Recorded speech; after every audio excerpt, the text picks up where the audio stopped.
also go live on TikTok and YouTube. So if you, I'm looking in different directions. I'm just going to wait for a little bit. I have some really cool things to share. So I'm just going to give opportunity for those that I send out invitations to arrive. And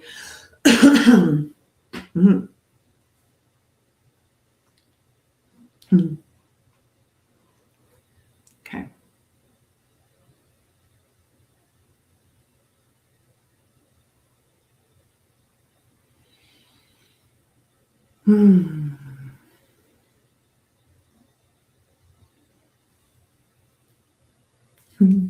Hello. Rose. I like it. In June. There's lots of roses in June where I am. I'm in Alberta. Oh, I'm glad. I just like looking at some of the names that are showing up. I'm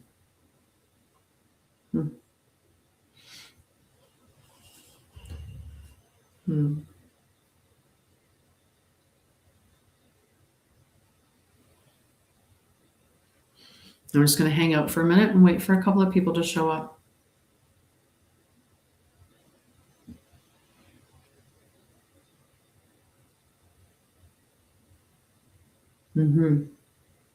How are you doing?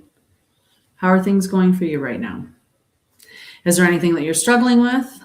Is there anything that you need help with? Anything that you could use guidance on?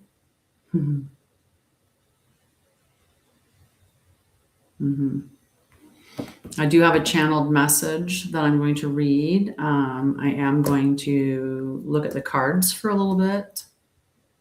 But again, that's not the big thing that I'm here to share today. I have some cool things to share.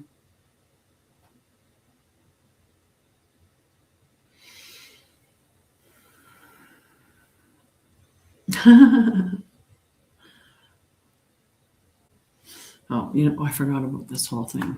This whole competition, this Hey, hello. I'm trying to look at the name and go, okay, whose picture? Hi, Sadie. How are you? Hi, stillness. More people should be in stillness. Stillness is a great, if you can you handle stillness? Are you challenged by stillness? A lot of us are. No, I'm not. Oh my gosh. Don't tempt me with peace and quiet. Don't tempt me with a relaxing day. Wasn't always that way though. It's taken a lot to get me to the point where I'm comfortable with slowing down or comfortable in the quiet. Lots of people have problems with that though. How are things going for you right now, Sadie? How's life? What are you experiencing right now? It's good. He's good. See, there's just an emphasis. You're like, I'm just explaining how I want this said. Good. It was right. I like it. Life is good. Life is grand. I actually had a really, really great day today. And I didn't do a lot. I mean, if we look at it in terms of what I normally get up to, I didn't do a lot, but today was a really great day. I run a nonprofit as well as this company, and the nonprofit I run is called Hugs for Homeless. And today just ended up being like a good thing after good thing after good thing when it comes to like little things for that company. And so yeah, it turned out to be really good that way. But then also the weather was quite, it was supposed to rain all day, and it seemed like that sun fought a battle to shine here as much as possible. And, so it made it feel like quite a magical day.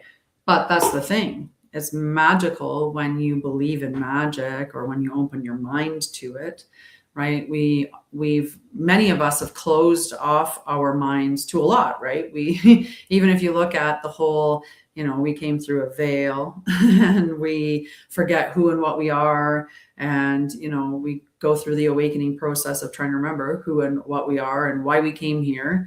Why did we choose to come here at this time? Why did we want to come back? Right? All kinds of questions like that we might be asking ourselves. Mm-hmm. So I talk about healing and I talk about awakening. And I do tarot cards. I do a lot of things. Are you somebody that does a lot of things? I love you, Sadie. Have a wonderful, wonderful day, rest of your day. Yeah.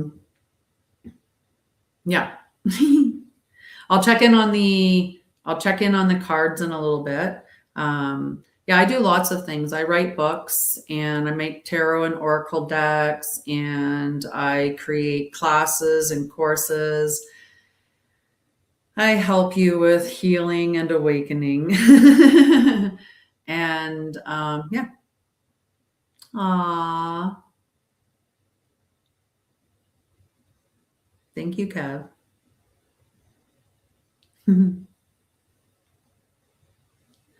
I'll receive it.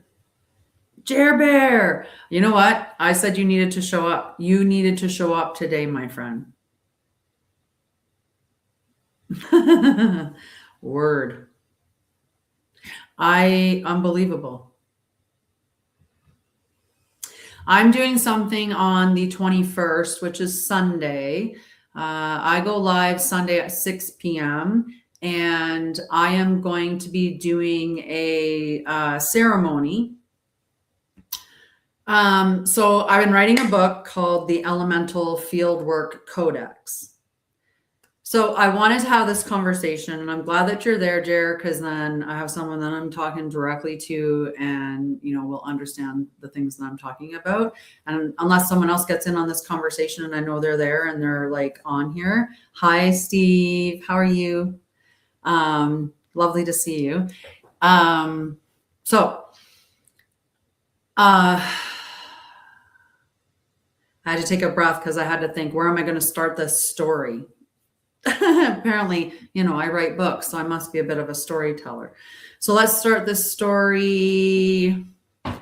Okay, we'll talk about it from the sense of, cocoa, right? What is one of the parts of cocoa is that once the last person remembers that person, once they die, then the person is gone for good.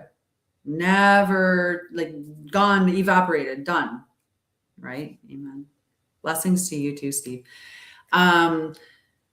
So when you think about how we don't remember certain things, right? Like there's people that talk about Bigfoot, or there's people that talk about fairies. There's people that talk about all kinds of mystical things, mermaids, right? For a long time, all these different things have been spoken about, and they were more like folklore or little stories. But what if the thing isn't that they're a story, but that they were forgotten or that they were changed so that you thought they were only stories? And once you start to remember and you start to have a relationship with that, whatever it is, then we as a whole will remember. Okay. So I'm getting to the point because the point is the elements. And there's been a lot of movement made where water's concerned, and a lot of information coming out the water is sentient. All the elements are. The ether element is literally consciousness. The fire element is the basis of transformation. It's your digestion, right? Like it transforms your food into usable energy. Air element, they're all sentient. They all just need to be remembered, and we need to get into relationship with them again. For the most part, many of us don't even think about the ether as an element. And when we think about elements, we think about maybe the periodic table, or we think about something like, well, yeah, the air, it's oxygen. It's it's oxygen. That's not what air is.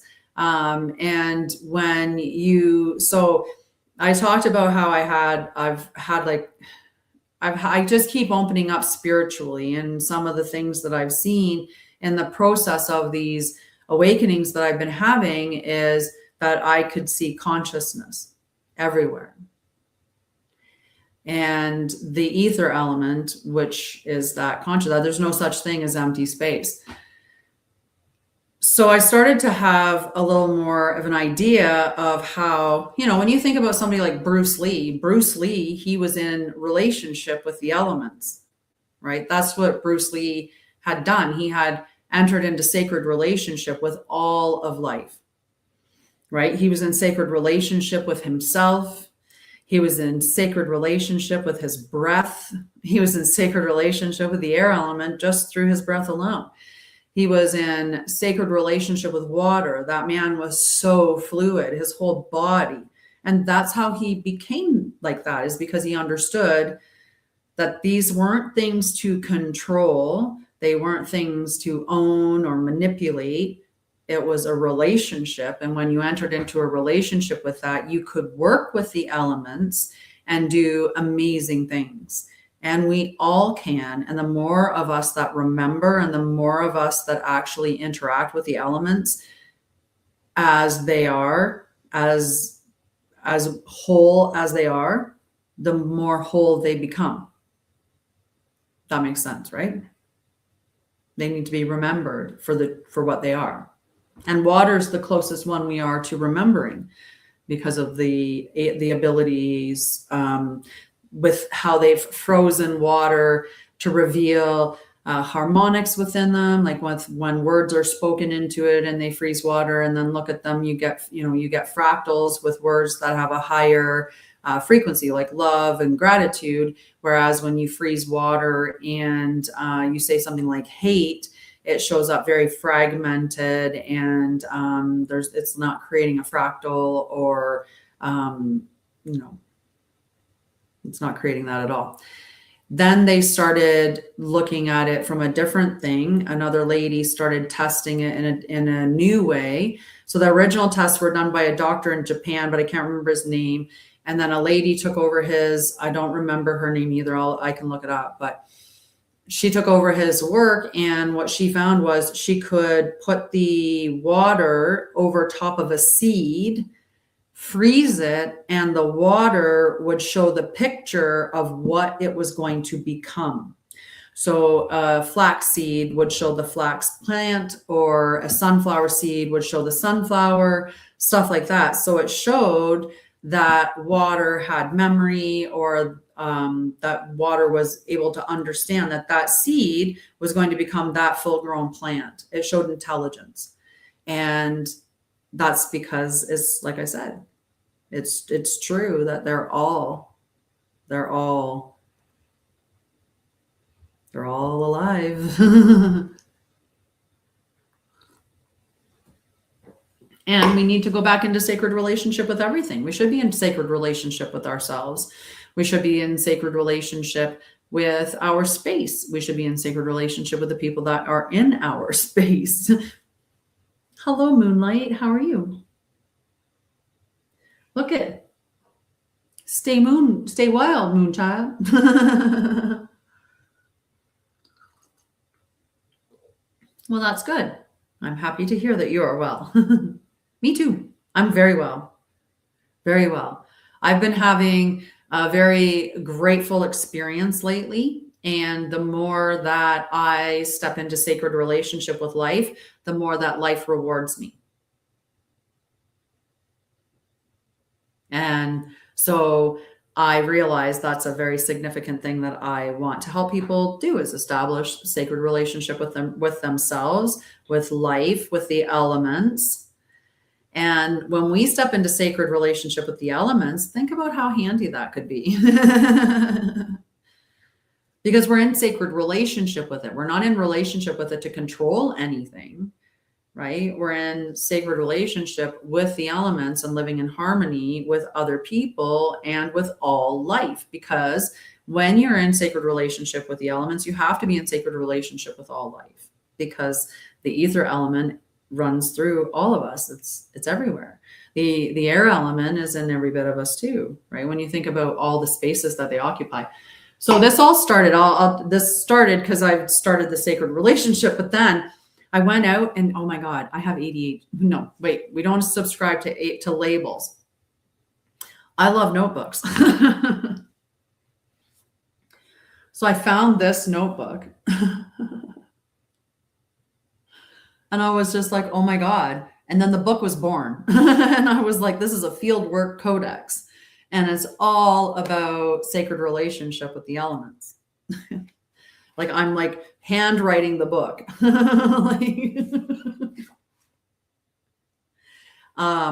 So I've read a little bit from it here and there. I wrote a list of ethical laws. So on the 21st, on solstice, on summer solstice, I'm going to have a marriage with the earth. I'm going to do a sacred ceremony. It's a summer solstice, sacred marriage to Mother Gaia, And so I'm going to talk about that in the next couple of days. I go live on the Sunday, which is solstice. So I'll show what I can of it, but the space that I've actually chosen for it, I don't know if I'd get reception there. I live on 40 acres out in the middle of nowhere. I love it. Literally heaven. Magic. You have to believe in magic for magic to exist, just like you have to believe in miracles for miracles to exist, right? So do you believe in miracles and do you believe in magic? You should. And if you don't, start. You can change your beliefs anytime you want. Anytime. I actually challenge you to do so, or I highly suggest that you do so. I love to challenge them and then change them, right? Let them be fluid. The more fluid that your belief system is, the more that things will not affect you, right? They could come and tell you that you're an alien and you'd be like, possibly, probably, maybe, who knows, right? But if you're like, absolutely not, then that could get really hard on you. Yep. And sacred relationship gets to be determined by the person, right? How deep is a sacred relationship for you? When we think about it though, this is what got me there. Okay. I did not have an easy peasy road. Okay. I had an enormous amount of trauma. I worked my butt off. I studied really hard. And I worked really hard. I was the direct, I had a great career. I really, really did. I've had a magical life, even though, you can look at like that enormous amount of trauma. You can look at how, even in my dysfunction, I was functioning. I was functioning pretty good. Right. I worked as a flight nurse for 7 years and flew around the world. That's pretty awesome. I also drove heavy equipment. I've run a dozer. I drove a dozer. I drove a wiggle wagon. Right? And yeah, even though I was high functioning anxiety and depression, running with that CPTSD and all of that stuff, I looked in a lot of ways like I had a great life. And, there were a lot of aspects of my experience that I'm grateful for. But it's because I was the one driving the bus the whole way. No one can say anything other than that. Like I was very headstrong. My brother My brother's probably got a lot of gray hairs and probably some bruises on his forehead or whatever from like just banging his head against the wall, because there's like I'm just that person. I do what I want. And that's frustrating for people. But when I went through my healing journey, and like, I mean, I'm in a way better space here. Like that was not really the proper way of functioning, but you know, it's been an amazing life, all of it. And when you look back on it, none of it was ever a waste. You're always learning something from the experience, or at least you should be, and carrying that with you. And some of it was just experience, you know, it was just fun. But here we are here, and all of those things kind of come together, right? One point in time, I was a computer programmer too. I've done a lot of different things. I worked doing body prep. I worked selling cars. I worked in radio. I was a nurse for over 20 years. I started my own company. 9 years plus post-secondary education. See, high functioning is what, yeah. High functioning. Derek, hello, love. How are you? It's been a long time. Where are you? Are you still in Canada? Hello, hello. Hi, Leslie. How are you?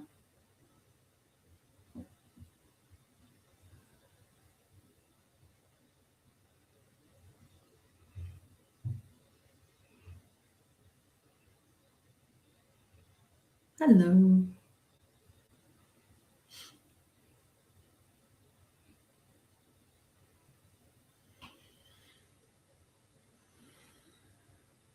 Okay, Derek must have went on by. I waited long enough.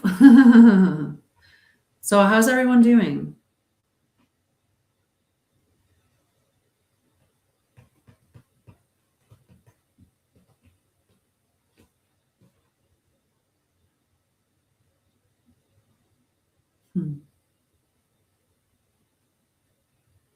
Hmm. Hi, Adam. How are you?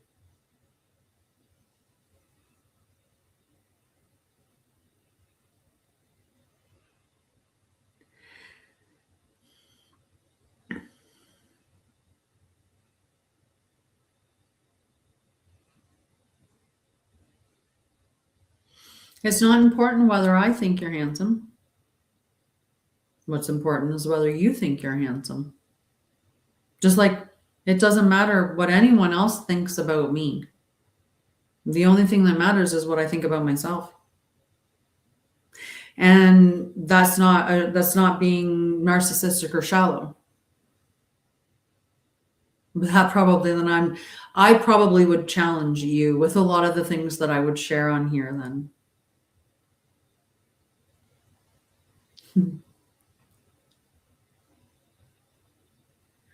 I mean, I talk about embodied spirituality because it's not about spirituality to escape the human experience, right? We are meant to do both. But that's some of the stuff that I talk about. I talk about awakening. I talk about sacred relationship with nature, with Mother Gaia.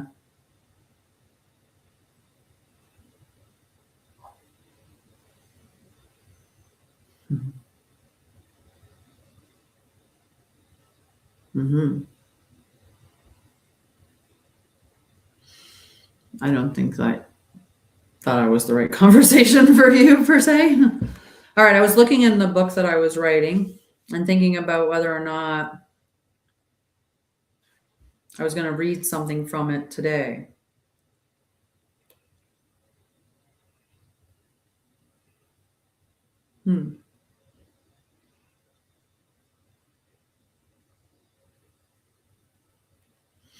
Hello, hello.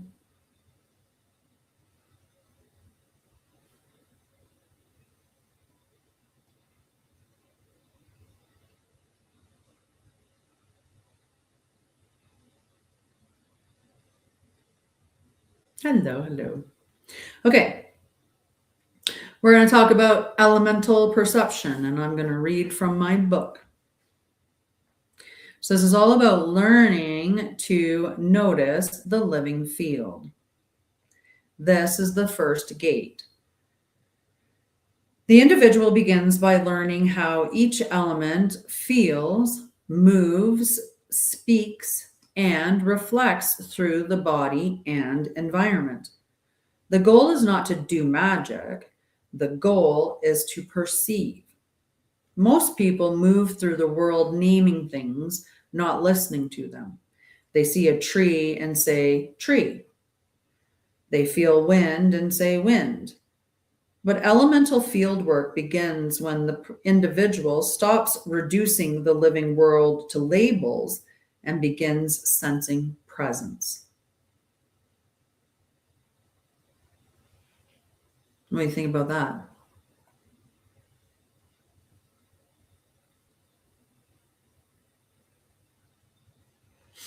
So, the core skills is body-based observation. So that's where you're observing where within your body you're feeling or sensing or just knowing the element. Then there's elemental sensing, which you're actually sensing, to be in stillness, nervous system regulation, because if you're in there and your nervous system's all dysregulated, it's going to interfere with your ability to sense. Distinguishing thought from perception and journaling the raw data without interpreting it. Because what you want to do is document what you're sensing or what you're feeling or what you're gathering for that information, and you want to write it down but not interpret it right away, because when we interpret it right away, there's a chance for our ego to come in and be go, well, what do you like, oh, that's not even, how could you even think that? Why do you start doubting yourself? So that comes into play. So you want to just be documenting the raw data that you're getting from the field. So the primary focus, you're going to sit with one element at a time. If you sitting with the earth element, you're going to sit with a stone, with a tree. You're going to sit with soil, like be out on the grass, on the ground, on the ground, sitting on the soil or on the grass, right? Bone or body, like just being aware of your body, like, sitting with your body, maybe even running your thumb and finger, right? Feeling your fingers. For water, when you're sitting with water, you're going to sit with a bowl of water with your tea, the rain, a river, pond, like a body of water of some sort, or tears, right? The emotions that are flowing and, tears, that's perfect time to do some water work. Air, so breath, the wind, a feather, smoke, or sound. Fire, you're going to sit with a candle, with the sunlight, with warmth, or with a creative impulse. And with ether, you're going to sit in silence, or you're going to just be with space. The sky, you're going to just allow your awareness to be with the field, right? To be in that field of consciousness or in that awareness. Hi, Linda. Sorry. Hi, Linda. I looked too quickly. All righty. And then you're just going to ask, when you're sitting with that stuff, what do I notice before I interpret? And you're just going to record things like the sensations, temperature, texture, movement, pressure, emotion, the images that come up, words that come, body response, and your inner tone. So what you're feeling already on that you're feeling in your inside. The signs of embodiment is you can sit with one element, with any of the elements, and with all of them to be in fact, but to sit with all of the elements without forcing any meaning. You can just sit with them, and you notice any subtle shifts in your body. You can distinguish between the raw data and when you're actually making a story of things. You become more present in nature. Your senses become quieter and sharper. You begin to feel the elements as living realities rather than as concepts. So the common distortions are trying to make something happen, over interpreting every sensation, projecting fantasy onto the element, seeking dramatic signs, comparing your experience to others, and thinking no sensation means failure. The completion marker is when you can sit with all 5 elements and record direct perception without needing to embellish, perform, or prove anything. So there you go. It's a little bit of the book. Let's check in. Oh, wait, first we have to do our daily message. Gotta turn my keyboard out of the way because I'm going to pull the cards out in a minute and they'll just get in the way. All right.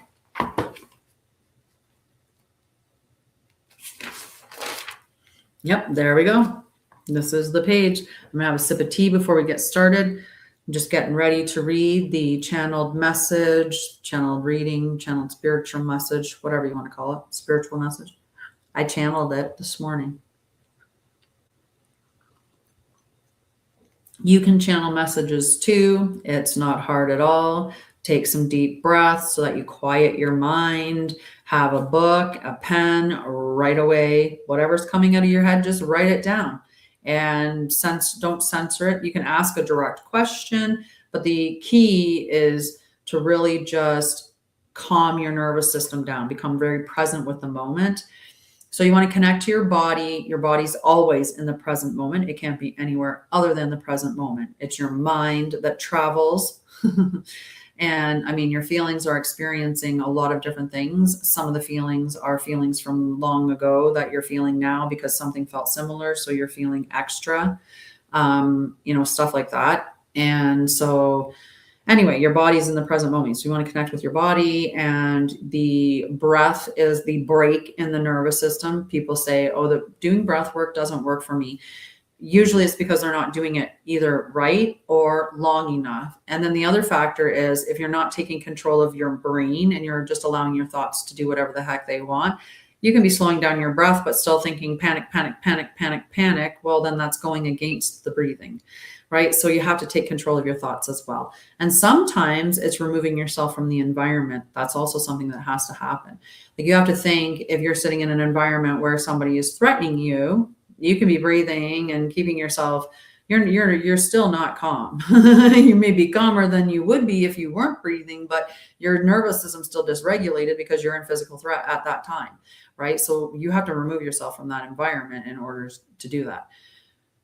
When we're doing channeling, we shouldn't be in that situation at all, but you do want to have your nervous system regulated. You do want to be calm. You want to be present with the moment, and you want your brain not to be going da da da da da da da when you start. So take a few deep breaths, the exhale being longer than the inhale, and then ask a question, and then just write what comes to mind. Don't censor it. Don't even worry about reading it until you're done with it. I write 2 pages, and then after I don't even read them until I read them to you.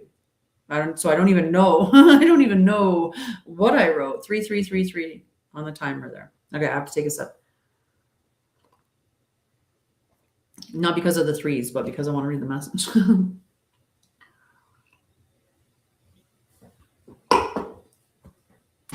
Oh my God, that's such a delicious tea. But it's also very hot. Okay. This is the message I channeled this morning. You are not your thoughts. You are the one thinking them. Or more precisely, you are the one who is picking those thoughts up from the field of consciousness around you. You are not your feelings. You are the one experiencing them. And this is where knowing is important. Because over time, certain people have learned to hack the field in a way.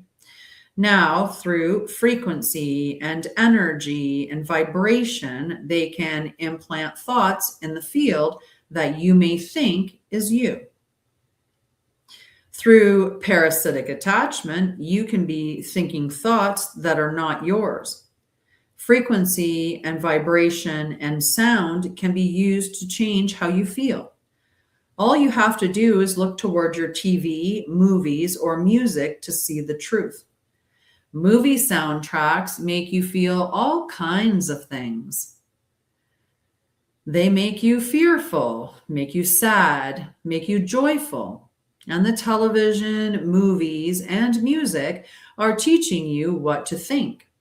And that is when they are trying to entertain you.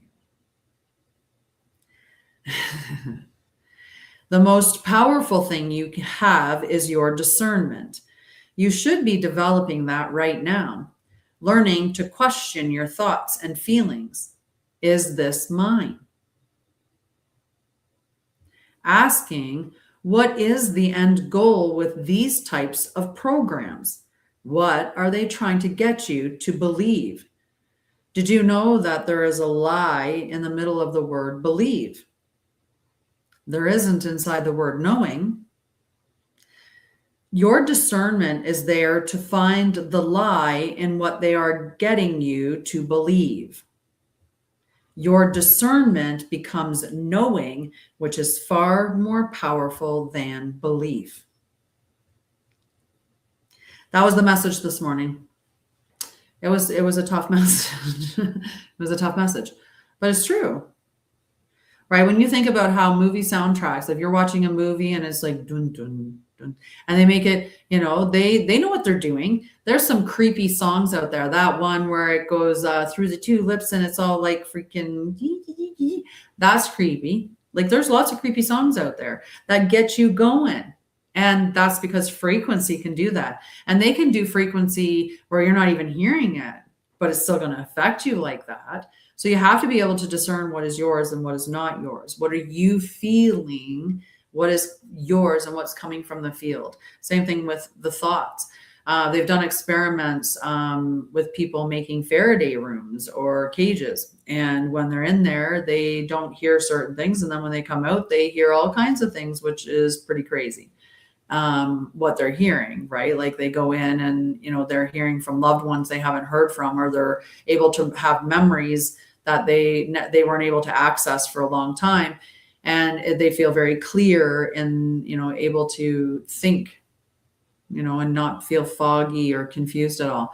And when they come out, sometimes the immediate thought in their mind is like porn related and for no reason, which is, and they talk about that. Like when you look at the information's out there, you just have to go look for it.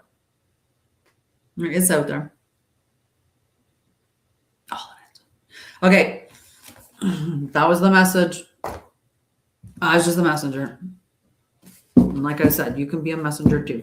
All I ask for is a message for the collective, and then I write whatever comes out. And that's what came out today. All right. All right. I'm just going to take my selenite, which is to remove negativity.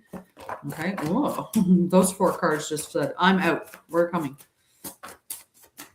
All right. No, that one's for that one. All right.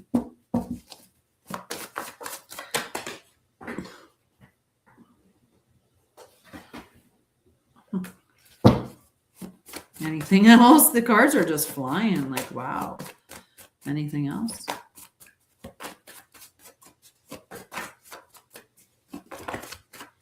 Okay, apparently. All right. What else? All right. All right. Let's see what we're dealing with here. Okay. That's actually probably not going to be a bad thing. Got a 5 up and a 5 down. We got a couple of 7s. Got a couple 9s. 9s are good. Aces are good. Huh? I don't work like that.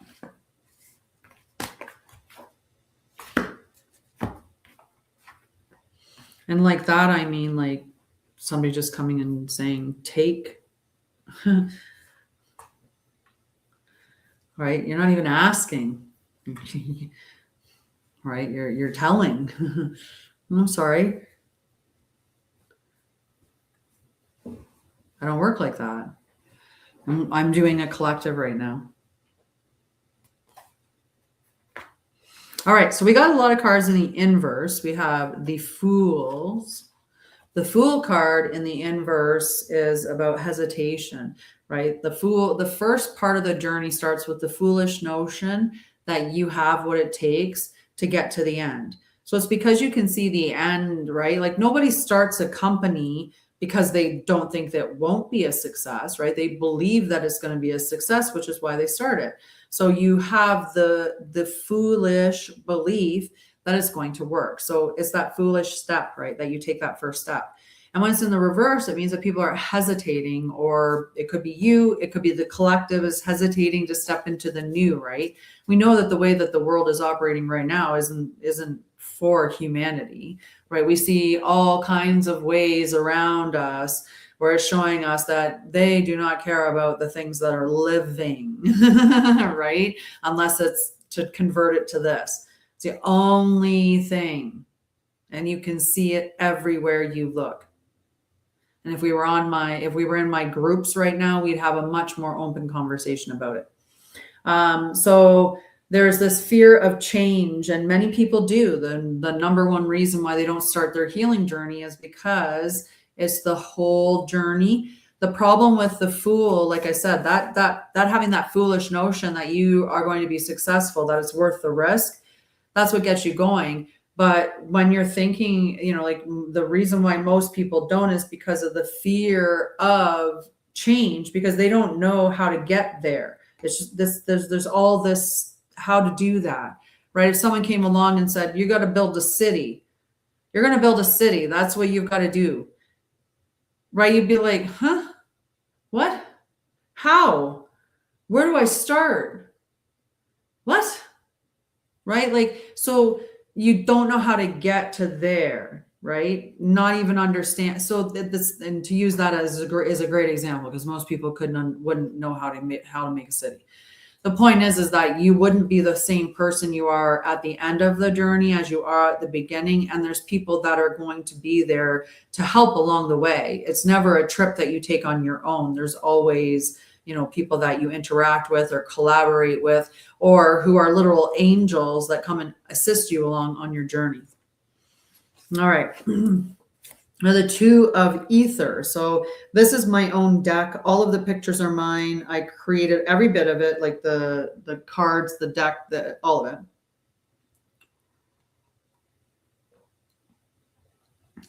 Sorry, I had a really dry throat there for a second. Woo! But I included the ether element because there are 5 elements. It's not just the 4 of them. So this is the ether section. The ether is about spirit, consciousness. So when the 2 is in the reverse of ether, it's again talking about the resistance to change, and there's an imbalance or disharmony.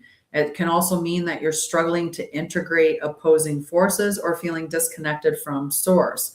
So this is when maybe there's a disconnection or an imbalance between material and spiritual, or, maybe right now, most of society is in the space of, they may have religion, they may have no religion, they may be, looking at politics and, like all of that stuff, like very three-dimensional. So that's what I mean by material, right? They're very three-dimensional, as opposed to looking at if your soul is everlasting. Are you doing things that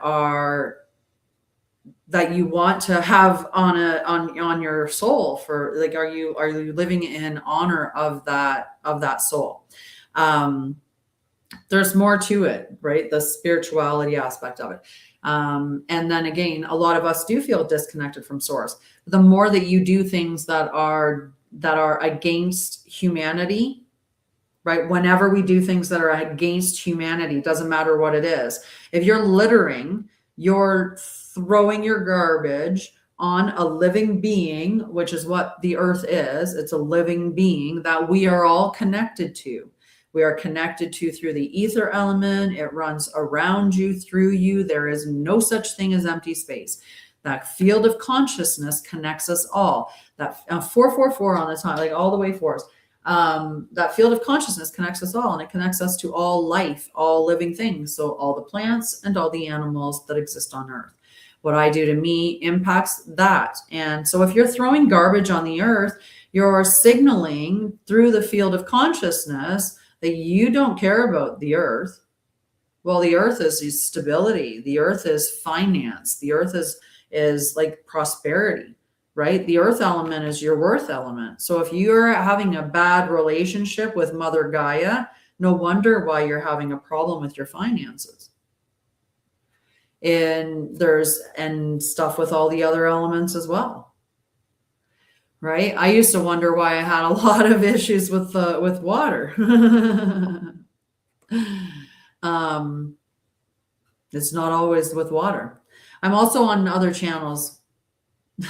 I just focus a lot on this one because it's the larger the larger table, and that one, yeah. This one is my Anshara'El channel. This one is my Sharia and Lorian channel. That's Facebook and 2 YouTube channels up top. So you're the only one listening on this one right now, unless people are sitting in the background pretending. Okay, anyway, back to that one. So, so disharmony, so feeling disconnected from source. The 4 of Earth was also in the shadow position, or the reverse position. And so this is where we're sitting with that fear of loss or greed. And again, resistance to change is coming up, and that over attachment to money. Okay, so there's over attachment to money. Now, as I explained, I'm on multiple channels, so you're not the only one that I'm talking to. You're just the only one I'm talking to right now. If the message is appealing to you, then it's appealing to you. All right. So the earth is the worth element, and the 4 of Earth is saying that we are in that situation where we're clinging too tightly to everything. And when we cling too tightly to it, it's signaling to the universe that we don't believe that there's going to be more and that we're going to be okay. So, and currency or money is currency. It's meant to be in flow. So we can't be holding on to it too tightly. We have the 8 of Earth also in the shadow position. So with the 8 of Earth in the shadow position, this is where we're lack of focus. This is the mastery card. This is where we're refining our gifts. And because of that refining of our gifts, we're seeing money coming across the table. We're starting to receive the recognition for that mastery. But when it's in the reverse, it's because we're not nice. Nice. This isn't what I am. I'm not just a tarot reader. And not that I'm saying just in that sense. I do tarot readings as a part of my lives, but I do it as a check-in on the energy. And these are my tarot cards that I create, and I have oracle decks that I've created. But I actually am a trauma and nervous system specialist, and I help guide people spiritually. So I'm a spiritual guide, but I talk through tarot to people sometimes because people like tarot cards. It's a good way to communicate to people. And it's a great way to check in on the energy too, among other ways. Like my messages, what I write down when I channel my messages, just another way to give messages to the public, to the collective. Nice. Nice. Very cool. Alrighty. So the 8 of Earth is that refinement, that mastery. Okay. And when it's in the reverse, then it means that maybe you're not focusing on what you should be focusing on for the mastery. It could mean that you are, rushing things, or the craftsmanship of the things that you're creating is a little bit, you're not putting in your best work. You're not putting in your best work, right? There's the sense of not being motivated.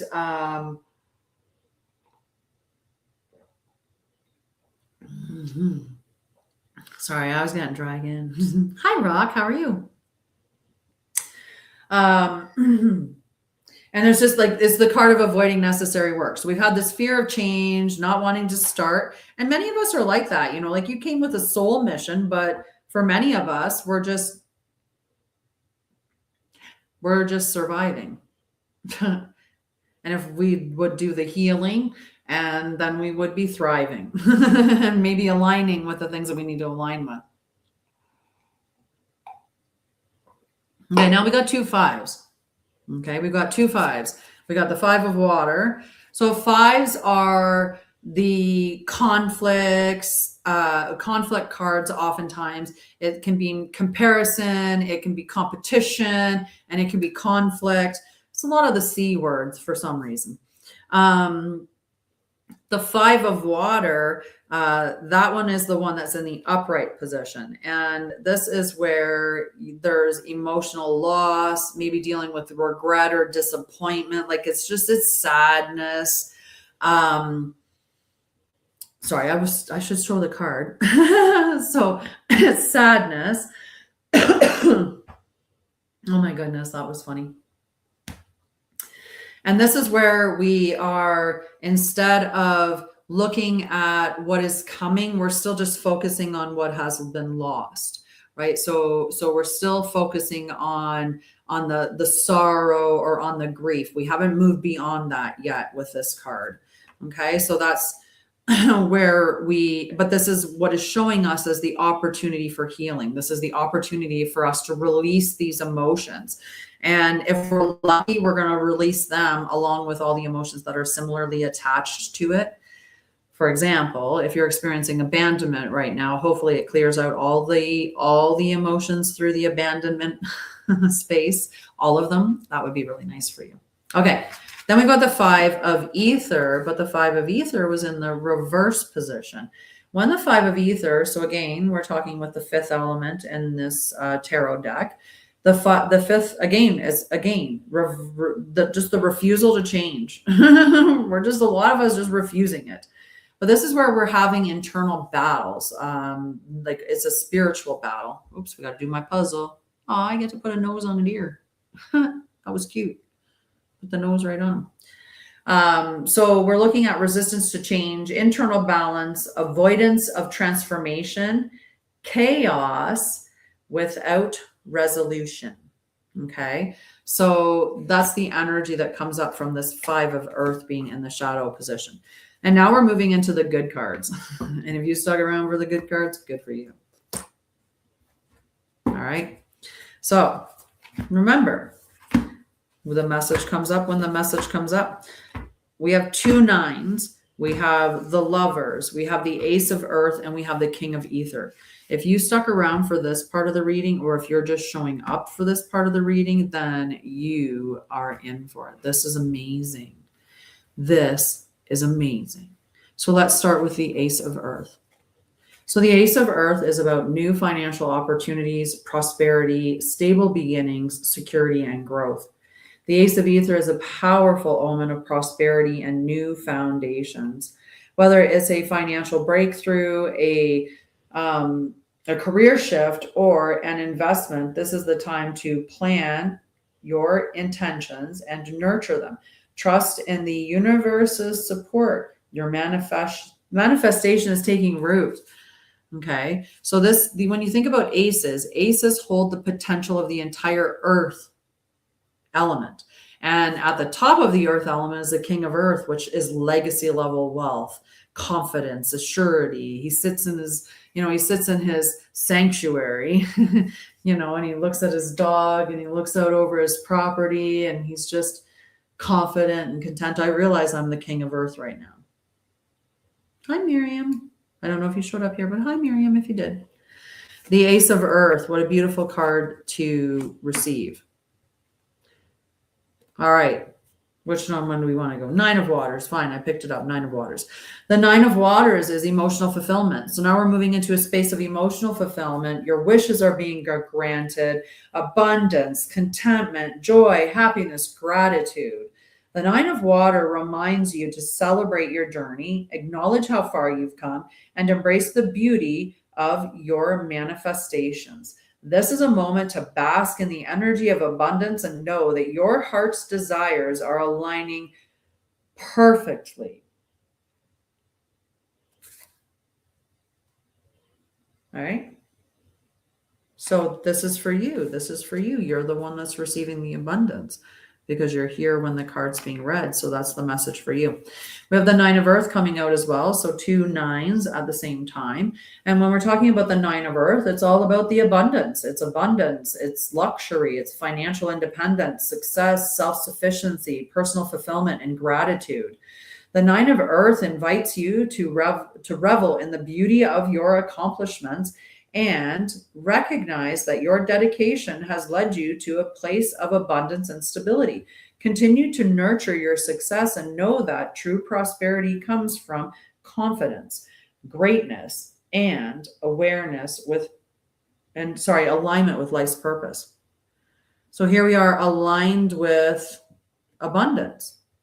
Right? So definitely claim that card. Claim the 9 of Earth, claim the 9 of Water, wishes fulfilled, the Ace of Earth. We've got the Lovers, which is talking about sacred union. So this is where our divine partnerships are coming in. And this can be collaborations as well. This doesn't have to mean your sacred partnership in a romantic capacity. This can be partnerships in other ways or collaborations, but it can more than certainly mean your soul connection.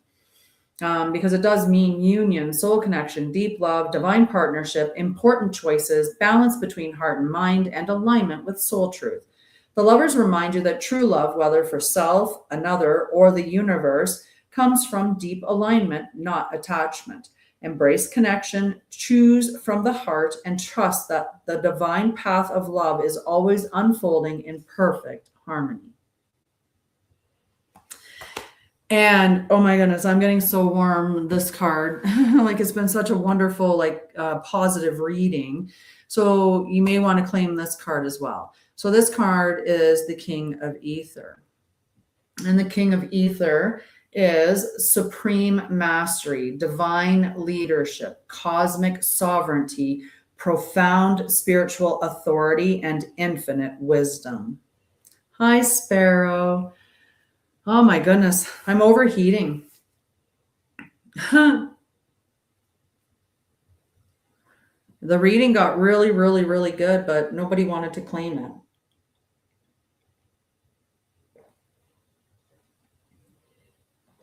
Hi, Adbar. You showed up for this card. Hello, Midlight Purple. So we're getting closer to 9. Do I need to do a later live?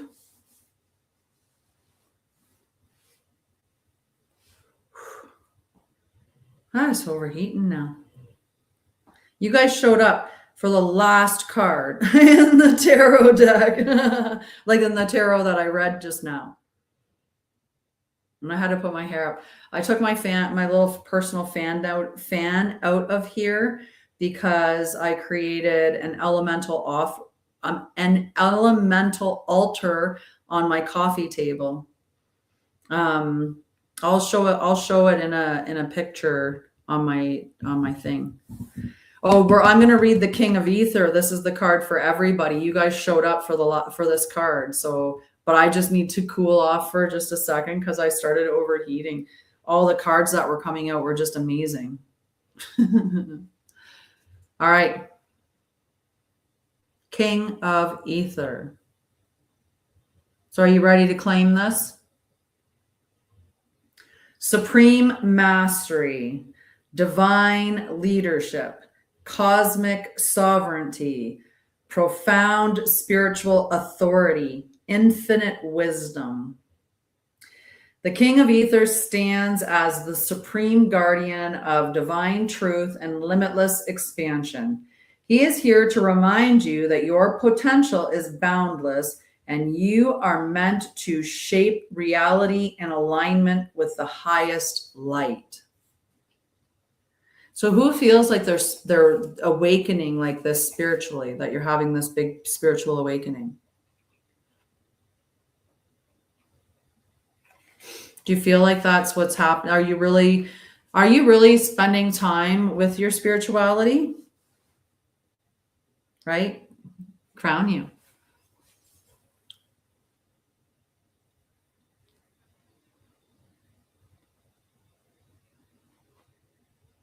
Hi guys. Right? Are you actually, what's your spiritual practices like? Hi Rachel, how are you? Did you get to hear the King of Ether? Are you supreme mastery, divine leadership, profound spiritual authority?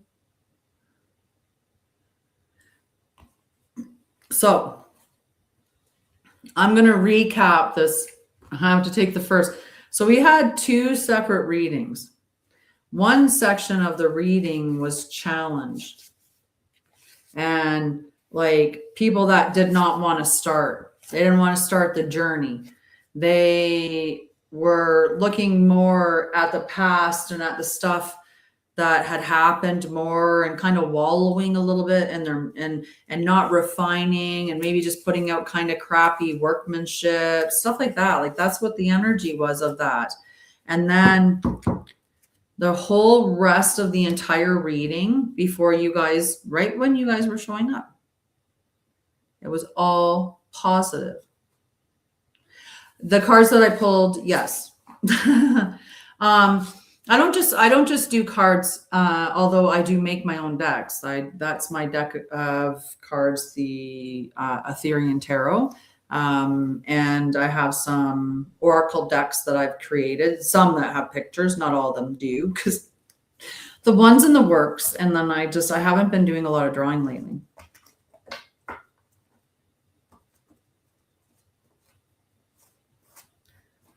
Maybe. How are you doing, Midlight Purple? How are you doing, Leslie? How are you doing, Grace? We'll call you Grace. I love it. I like to build relationship, and I like to give people things from generosity. I don't typically give to people if they just demand it or for other reasons. I choose when I do readings for people. I do a collective reading on each of my lives, which there's many messages that you can receive from the cards. Well, I was very, very, very generous and overly so. I've been doing this for 5 years. I celebrate my 5th anniversary in a month, and of being in business and having a company. And I started out, I left my nursing career, jumped off the cliff, and I was so excited to go out and help people with their trauma and mental health. And I used to do all my TikTok reels and stuff with trauma talk and all this other stuff. And I gave and I gave and I gave and I gave and I gave and I gave. And people took and they took and they took and they took and they took and they took. And then they demanded more and more and more. And then at the end of 2024, I said, not again, no more. And so in 2025, I said, I'm just going to teach you things. And I'm not going to have any collective. I'm just going to be a teacher. I'm just going to teach people and that's it. But this building a collective, it's for the birds because people just use you. No, I'm not kidding. I had a group space and people were paying $22 a month $22 a month for this group space. And I would meet with them 5 to 7 times a week for $22 a month. I did gene keys, I did astrology, I did trauma healing, I did quantum regression and integration therapy, I talked about awakening topics, I did all kinds of things every day. And then one day, 3 of them decided to tell me how terrible of a job I was doing, that I needed to be doing more, and that all these terrible things. And one went on to tell me all these ways that I was just bombing my entire life. And I was like, you do not pay enough money to say anything like that to me. And after everything that I would give and give and give. And that's when I realized that it was me. I was too giving. So then I went into the other space, and then I was a very quiet year, because I want to be my giving self. I want to be the person that is kind and shares, right? And I want to be the person who builds a collective that has a community, because we're supposed to. We're supposed to have a community. And I have so many things to teach people, so many things to share. And, and so now I'm rebuilding that. Now I'm rebuilding those communities. And people they see niceness as meekness, but I'm not nice. I'm kind. I'm not nice. I'm kind.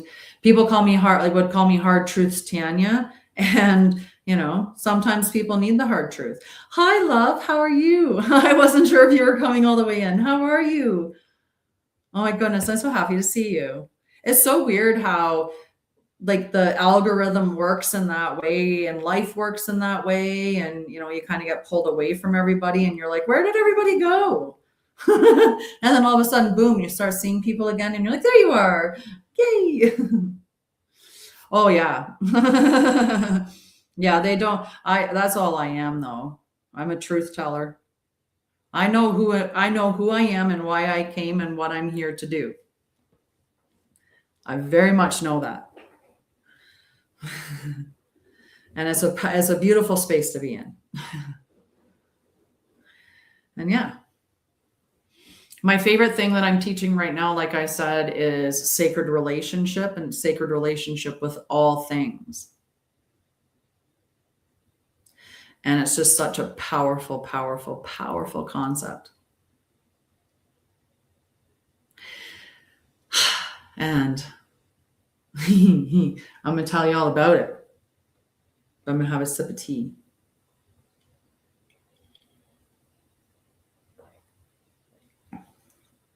So what have you been up to? What have you all been up to? What do you all need support with? Let's have an honest conversation. What do you need support with? What can I help you with? Reasonably. Don't ask me to take on the government. You know who I'm talking to. But if it's something I can help you with, like in this space here.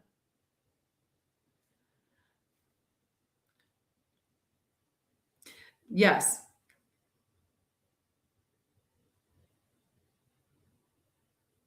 I have had a lot of profound experiences. I actually have. I've had some really amazing experiences. Just learning and keep. Beautiful. Rachel, you wanted a card. I'll give you a card. I have a deck of cards perfect for this.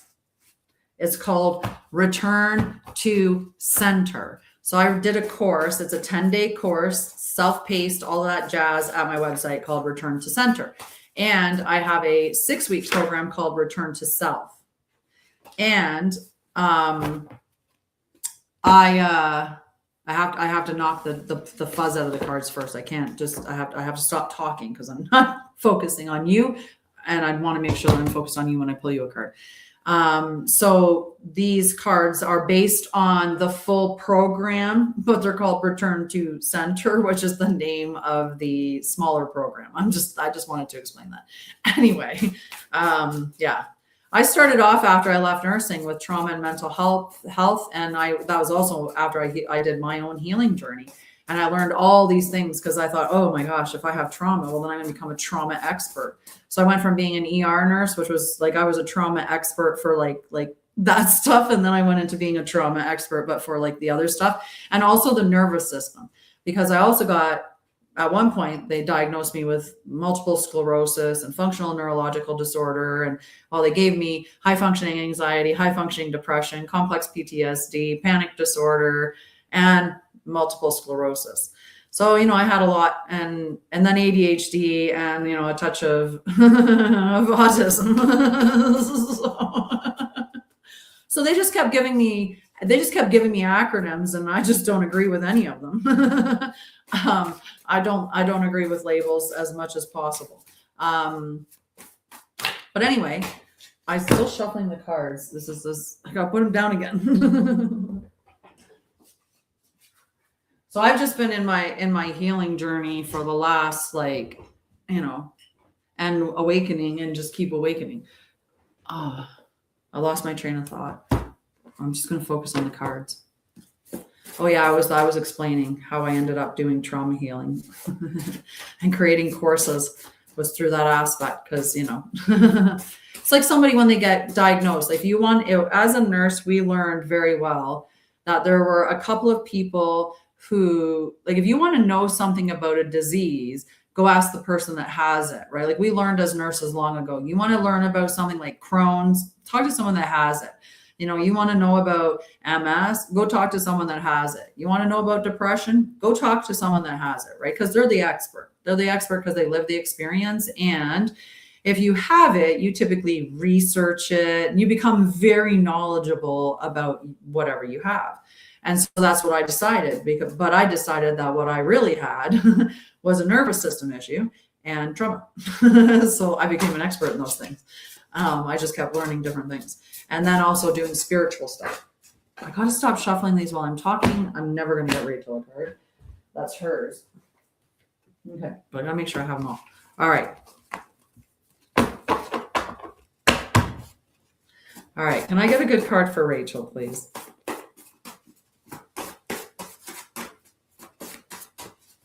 How's everybody else doing? I'm not much longer for being on here though, guys, before I head off. So let's get some good conversation going. Okay, Rachel.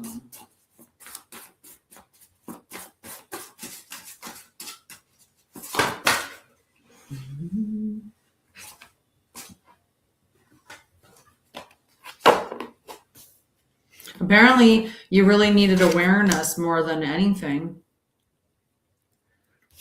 Yeah. So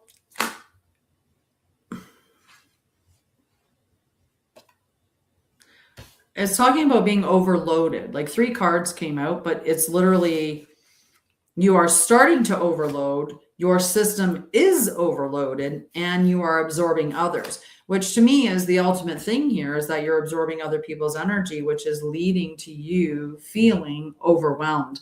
Every bit of information that's out there is tugging at us, right? It's a stimulus. And if we're not careful, I was talking about this earlier. The message that I channeled this morning, it was talking about, hi Myers. It was talking about how our thoughts aren't necessarily ours. Our feelings aren't necessarily ours, right? Because we pick up things from the field around us. So if you're around people that are like, you've been around somebody that's like really angry and you kind of feel the energy like pushing you back like that. Right? So you're picking up stuff from everybody else. So when we look at you are taking on others' states, emotional boundaries are open, creating confusion between you and others. This can lead to unnecessary emotional load. So the embodiment practice is to step away physically or mentally from the situation and then bring awareness back into your own body. Ask, what is mine? Okay. And then name what you feel. Okay. Because that's all that's yours, is those things that you feel, right? You're physically away, and you can, so you're linking the emotion to the feeling, right? Okay. So we'll talk about the other ones too, though, because the system is starting to overload and your system is overloaded. They're going to give you a couple little tips anyway. So early signs of overwhelm are present, and your system needs relief, are what these two cards are talking about. So subtle activation appears before overwhelm. Catching it early prevents escalation and preserves clarity. So the embodiment process is to pause and reduce input immediately, and to take 3 slow breaths. So the second that you feel that early feeling of overwhelm, whichever it is, it could be temperature change, it could be those prickles, it could be your breath, whatever it is that your sign that you're beginning to overwhelm, as soon as you feel that, pause, right? Stop something, whether it's turn off whatever input you're getting, like turn off the TV, turn off whatever sounds around you. Even if you are able to, if you can't turn things off, let's say you're in a public environment, then just light pressure on that to close your ears, right? Or close your eyes to close out the stimulus, and do the same thing if you're able to. So you're just reducing that stimulus. Take 3 slow breaths while you're doing that, and you'll feel yourself balance back out. I had that feeling today for some reason. Just all of a sudden, I just was like, I just was ready to getting ready to eat supper. And I just all of a sudden had this flush of just like, oh my God, don't know where it came from or what it was about. I went and just took a breath outside, cooled myself off for a second, and went, it's okay. I don't have to do everything all at once. And I think that's all it was. It was just a sudden like, I've got to get this done, and I've got to get this done, and I got to do this. Right. So I just all of a sudden, right. So for the other one, it's talking about too many demands have activated a stress response. Function and clarity decrease when overload continues. Continued input will extend the state, right? So if you've got you've got a TV on blaring over there, we've all been in those situations potentially where, either we were at a friend's house that has children and there's lots of activity going on, or we have children and lots of activity going on. And so we're well aware of that. And we're just like, oh my God, this is right. Your phone's dinging at you. Someone's asking for stuff. Your kids are like, whatever, you got all these things, right? That's what I mean. So when we have those too many demands coming at us, it can activate the stress response in your body. And while we're activated in that stress response, we lack clarity, we lack focus, so we are not able to function as well when we're in that state, right? Because we have all of that stuff. Yeah. So if we continue with the same level of input at that time, that's going to overwhelm us, or it's going to extend the length of time that we're in that state. So the embodiment practice for this is to reduce stimulation. If you can, find somewhere to go sit in silence with no phone, no talking, nothing, absolute silence for 3 to 5 minutes, and just sit in stillness. This isn't about meditating. It's not about shutting your mind off. I mean, if you silence your mind, great. If you can put your feet on the earth, Rachel, bare feet on the earth, even better. And a tree, sit underneath a tree, that'll do too. I mean, I don't know how comfortable you are with outside, but definitely getting your bare feet on the earth, it would help to reduce the stress in your body. There's the transfer of negative ions. It helps with pain reduction. It helps with sleep, all of that. Reduces your blood pressure, all kinds of things. So get yourself on the earth if you can. How are you doing, Myers? Hi, Patsy.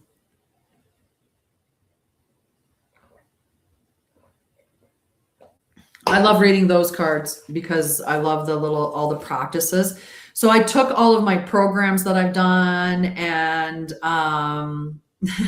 I took all my programs and all of my somatic experiences, and like all of the stuff that I did to write these cards for the with the healing journey. All right, go hug a tree. Exactly right. I love hugging a good tree. You can connect to the mycelium network, and you can ask the tree to read your soul record. You have to ask, right? Because it's all consent stuff, and they will. And just sit there and listen, receive whatever images and stuff that you learn. I got to share it. Even opportunity, even hug opportunity for everybody. Myers, the greater vision. Affirmation: my life participates in a greater unfolding. Remembrance: individual action contributes to collective patterns. Perspective widens decision making. Meaning increases with context. Practice: define your current progress. Your current project. Write its larger impact, and then align one action to that impact. Ooh. Oh, Earth is magical. And one of the things that we've forgotten is how absolutely we've forgotten about magic, and we've forgotten about miracles. We've forgotten that the elements, and all 5 of the elements, that they exist more than just on a periodic table. Your air is more than just going right. It's, as an element, it's way more with fire and earth and all of it. So what I'm trying to teach people is to enter into sacred relationship with life, with all life. Being a push for anti-life, right? When we think about AI, when we think about what they're doing with the data, the big things that they want to put everywhere, right? This is all anti-life. The consumption problem, the places that pop up like Temu and Alibaba and Shein and all of those companies that manufacture toxic plastic stuff that they ship across the ocean. The amount of waste, the amount of consumption, the amount of harm to the environment for toxic, cheap, disposable stuff, right? We need to enter into sacred relationship with life, because there are many of us that are in a relationship with all the things that want to oppose it.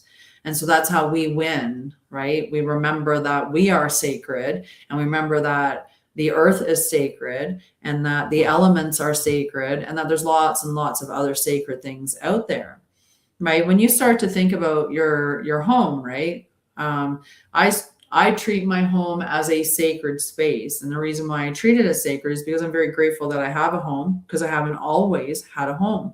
And I work helping the homeless. So in working in that industry and working in that space, I understand how absolutely blessed and grateful I am that I do have a roof over my head. I have food in my belly. I have, warmth. I have clothes. I have my dog.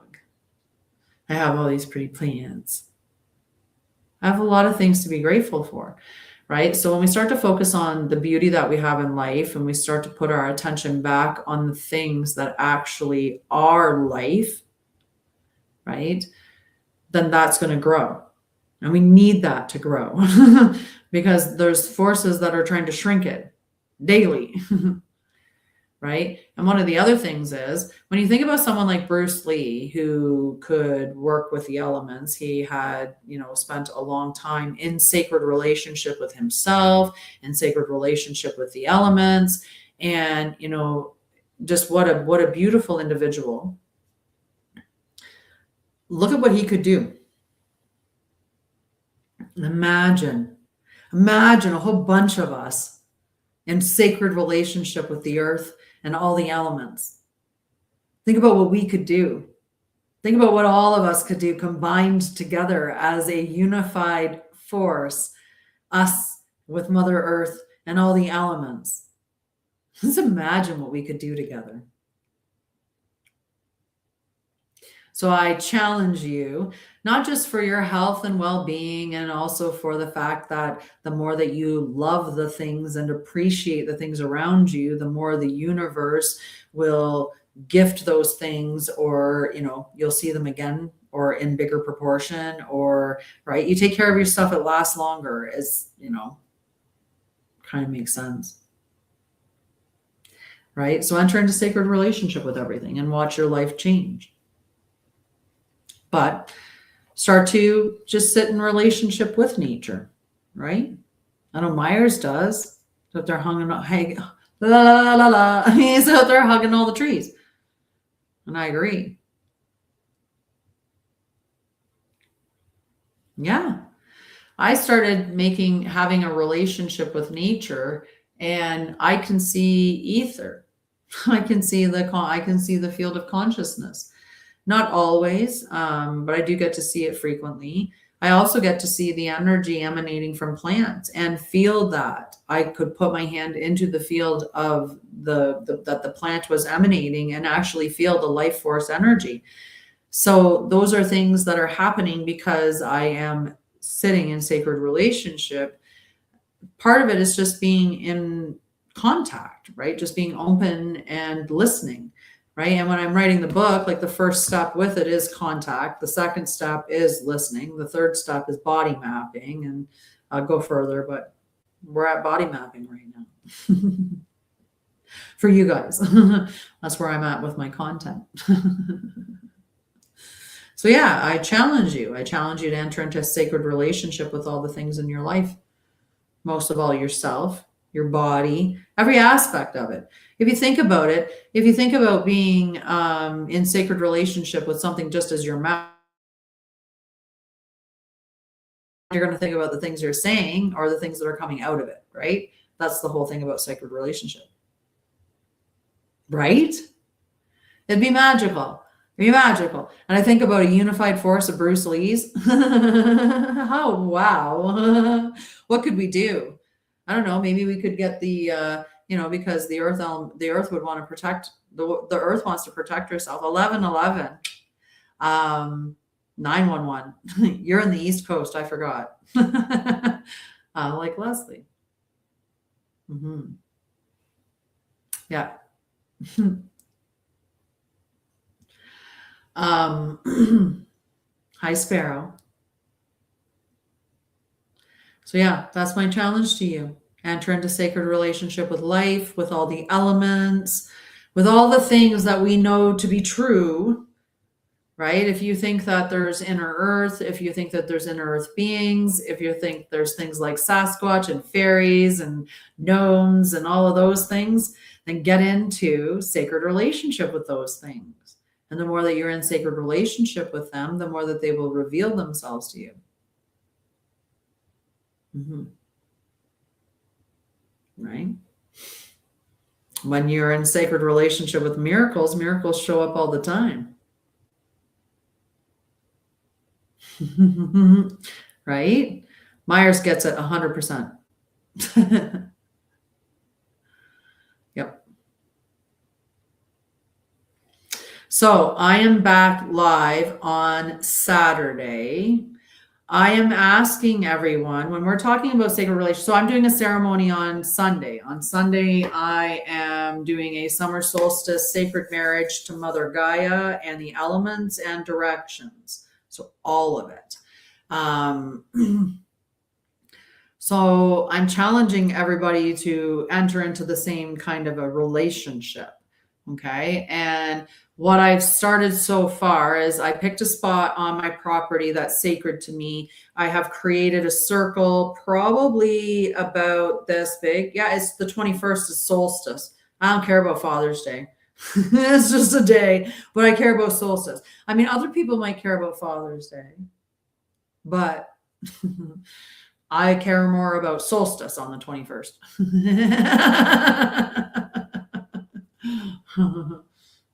Right? Yeah. And it'll be in the evening, so hopefully pretty much everybody's done with Father's, like with the Father's Day stuff. I mean, and whatever, if you're and I don't mean that in a rude way anyway. I was just being silly, but it is the 21st, right? Father's Day moves around, but solstice is the right, is that day. So that's that day. So that's the day that I'm doing the ceremony. I have in the sacred spot that I found, I created a circle, and then and I dug it out so I dug a circle out, and then I took within the direction, so east and west, and then north and south, I created lines across the circle. So there's the lines like that. I'm going to collect wildflowers and other stuff that's on the property, like whatever feathers, stuff that is just symbolic and that's gifted from the property and also from my pantry. And I'm going to put that on the circle, the compass basically that I created. And then I'm going to melt beads in the circle and the directional thing, and I'm going to light it. So that'll be the candle. And then I'm going to do the ceremony there. And I will record the ceremony and then share it. And then later that night, I will take you through a ceremony so that you can marry the land as well. But we won't be doing it outside there because I don't get reception to be able to do that.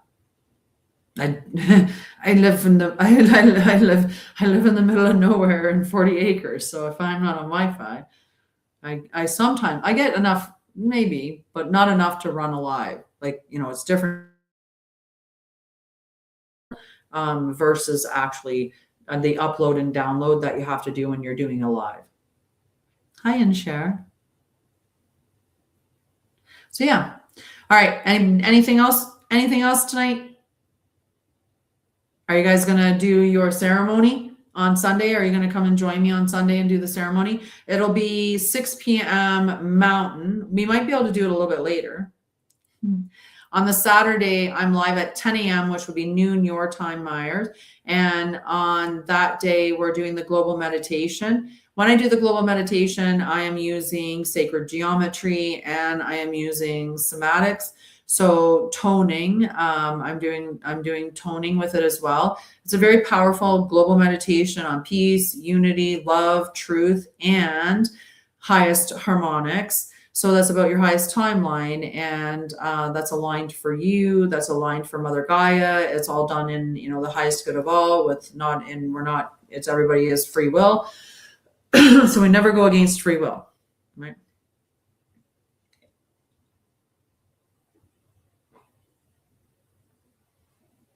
And now I'm at a tea. So Saturday is the meditation at 10 a.m. East Mountain, 10 a.m. Mountain. And then the ceremony will be 6 p.m. Mountain on Sunday, the 21st. Okay. And I will see you guys there. But please go and check out my content and interact with it. And if you're looking for, I don't know, healing or awakening stuff or readings in either astrology or tarot, go check out my website. My 21st book drops on the 21st, and it is Soraya and the Ghost Who is Afraid of the Dark. It is a super cute book.